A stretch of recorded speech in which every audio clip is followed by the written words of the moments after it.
Senator Bernie Sanders, IBT, isn't at this year's American-Israel Public Affairs Committee (AIPAC) conference. But he's on everyone's minds. Sanders, the front-runner for the Democratic presidential nomination, is an avowed opponent of the Washington Group, which he has criticized as providing a platform for bigotry and opposition to Palestinian rights. As a result, he's been a target of speakers at the group's annual conference. Republicans have slammed the Vermont progressive, likening his boycott of the event as rejecting support for Israel. Democratic candidates used to be proud to stand alongside Israel, and AIPAC, said Senate Majority Leader Mitch McConnell, R-Key, referring to Sanders. Now some are jockeying to see who can get the farthest away. The attacks from McConnell and other Republicans are a preview of what's to come against Sanders from Trump, particularly in the swing state of Florida. Democratic opponents of Sanders who showed up at AIPAC have also taken their licks. Senator Sanders has spent 30 years boycotting this event, Democratic presidential candidate and former New York City Mayor Mike Bloomberg told the 18,000 attendees.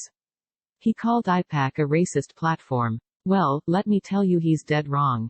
The outsized focus on Sanders underscores the Democratic presidential contender's prominence in the race and the pushback against his policy positions toward the Jewish state.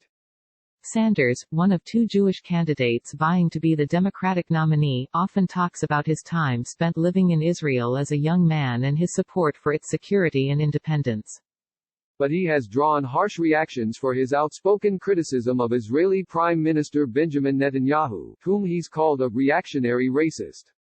He's also been criticized for his calls to condition military aid to pressure Israel over its policies towards the Palestinians, and for suggesting he would move the U.S. Embassy back to Tel Aviv from Jerusalem. Anyone who speaks of returning the embassy to Tel Aviv is rejecting a generation of overwhelming bipartisan consensus, U.S. Ambassador to Israel David Friedman said at the conference. AIPAC stresses that the organization is solidly bipartisan to ensure support for Israel is maintained despite whichever political party controls the majority. It opened its three-day conference with an appeal for attendees to be respectful of speakers they may disagree with from political positions they don't align with. But that sentiment was contrasted by remarks from AIPAC's CEO Howard Kaur, who implicitly criticized Sanders without naming him. So let me say this plainly, any leader who energizes their political movement by demonizing Israel is not a friend of Israel, Kaur said. The pro-Israel community will work to defeat those who try to harm our friends, and those who try to harm the U.S.-Israel relationship. Pro-Israel Democrats have been upfront on their concerns with Sanders. We have concerns about his divisiveness in general, and particularly his divisiveness on the U.S.-Israel relationship, Mark Mellman, president of the Democratic Majority for Israel Political Action Committee, told TheHill. His organization has launched attack ads against Sanders's candidacy. Mellman is also a contributor for TheHill. Republicans at the AIPAC conference have noted that Sanders is backed by Representative Ilhan Omar, D-Min, a figure demonized among the crowd for her criticism of the organization, statements she has made that have been widely condemned as anti-Semitic, and her support of the global boycott, divestment and sanctions (BDS) movement against Israel. Instead of standing with Israel, Pete Sanders is campaigning with Congress's most vocal supporters of the vile BDS movement, House Minority Leader Kevin McCarthy, R. Caliph, told the crowd. You may know her as Congresswoman Omar. The mention of her name at the conference prompted loud boos among attendees. Omar last year said that AIPAC's influence is all about the Benjamins, and that its supporters push for allegiance to a foreign country. The remarks were widely criticized as anti-Semitic by Democrats and Republicans in Congress. Omar has campaigned for Sanders, including on Saturday in Virginia, where Sanders called her, "one of the greatest people I know."